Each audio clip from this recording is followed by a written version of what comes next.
안녕하세요. 이선생TV의 치과의사 이성은 원장입니다. 오늘은 시중에 나와 있는 여러가지 칫솔에 대해서 리뷰해보는 시간을 한번 가져보겠습니다. 요즘 시중에 정말 다양한 디자인들의 칫솔들이 많이 나와 있죠. 치과의사인 제가 보기에도 저런 디자인의 칫솔도 필요한가 하는 생각이 들 정도로 아주 다양한 칫솔들이 많이 있습니다. 우선 이 칫솔은 저희 병원에서 맞춤 제작한 칫솔입니다. 굉장히 평범하게 생겼죠. 저는 개인적으로는 이렇게 평범한 디자인의 칫솔을 더 좋아합니다. 제가 너무 평범하게 생겨서 그런 것 같아요. 제 얼굴이 너무 평범해가지고 어디 가면 처음 보시는 분이 어디선가 본 것 같다고, 우리 전에 만난 적 없냐고 이렇게 말씀하시는 분들이 굉장히 많으시거든요. 좋은 거겠죠? 어쨌든 이 평범한 칫솔 가운데서도 한 가지 비밀이 들어 있습니다. 그 비밀은 바로 이 칫솔의 두께가 앞으로 갈수록 점점 좁아진다는 거죠. 가운데는 칫솔모가 옆으로 4줄이 있는데 앞으로 갈수록 3줄, 2줄 해서 폭이 점점 좁아지게 만들어져 있습니다.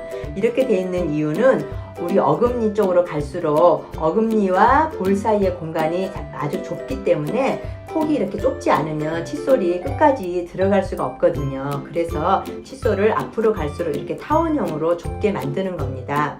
그리고 이 칫솔의 길이가 자기 치아를 한 2개 정도 닦을 수 있는 길이가 적당합니다. 이 길이가 아주 좋다고 보는데요. 저는 이렇게 긴 칫솔은 한 번에 여러 개를 닦게 되기 때문에 오히려 조금 안 좋습니다. 우리가 칫솔질을 할 때는 항상 한 번에 치아를 1개씩 닦는다고 생각하시고 칫솔질을 하셔야 되기 때문에 한 번에 댔을 때 치아를 2개 정도 감쌀 수 있는 이 정도 길이면 적당한 것 같습니다. 그 다음으로 여러 가지 디자인들의 종류를 제가 한번 준비해 봤는데요.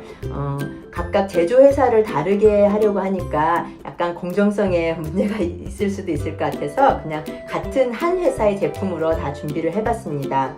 이 회사는 한 회사에서도 굉장히 여러 가지 종류의 디자인을 만들어내고 있는데, 우선 이 칫솔을 보시면 요거는 아까 저희 병원에서 제작한 칫솔과 비슷하게 평범한 디자인의 칫솔입니다. 마찬가지로 앞으로 칫솔모가 앞으로 갈수록 이렇게 점점 좁아지고 있고요. 솔도 부드럽고 괜찮은 것 같습니다.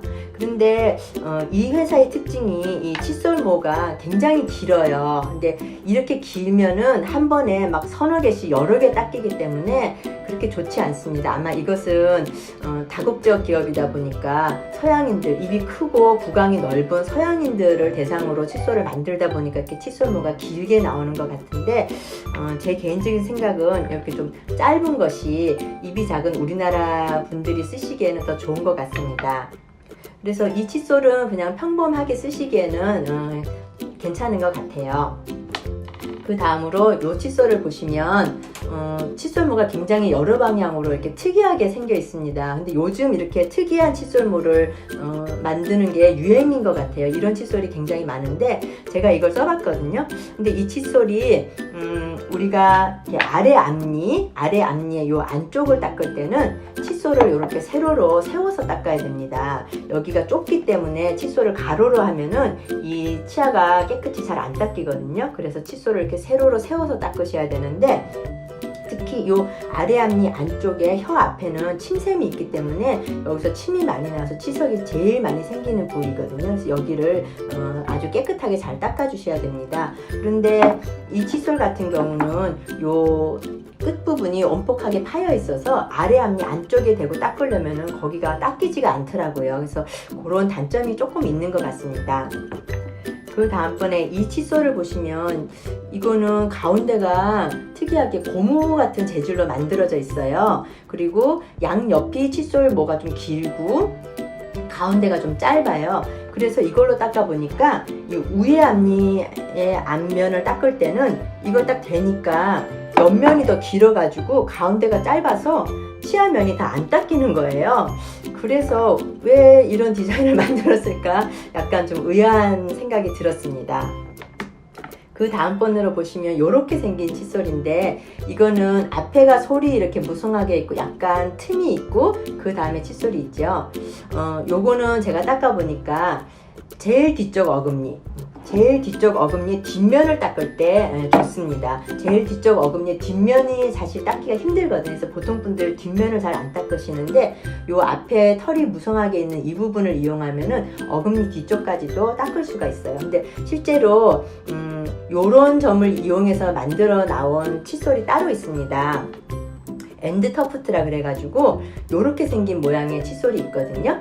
요거는 이제 치아가 여러 개 빠져서 군데군데 외땀선처럼 치아가 하나씩 있는 분들, 아니면은 이렇게 빠진 치아 옆면이 잘 안 닦이는 그런 분들을 위해서 나와 있는 칫솔인데요. 이렇게 외딴섬처럼 하나씩만 있는 치아도 그 치아를 360도 다 돌아가면서 잘 닦아주셔야 되는데, 이런 일반 칫솔로는 360도 돌아가면서 닦기가 힘들거든요. 그럴 때 요 엔드 터프트라고 하는 요 칫솔을 써주시면은 그 하나만 있는 칫솔도 360도 돌아가면서 다 닦을 수가 있고, 한 군데 빠져있는 부분에도 그 빠져있는 부분의 옆면을 요 칫솔을 이용하면 다 닦을 수가 있습니다.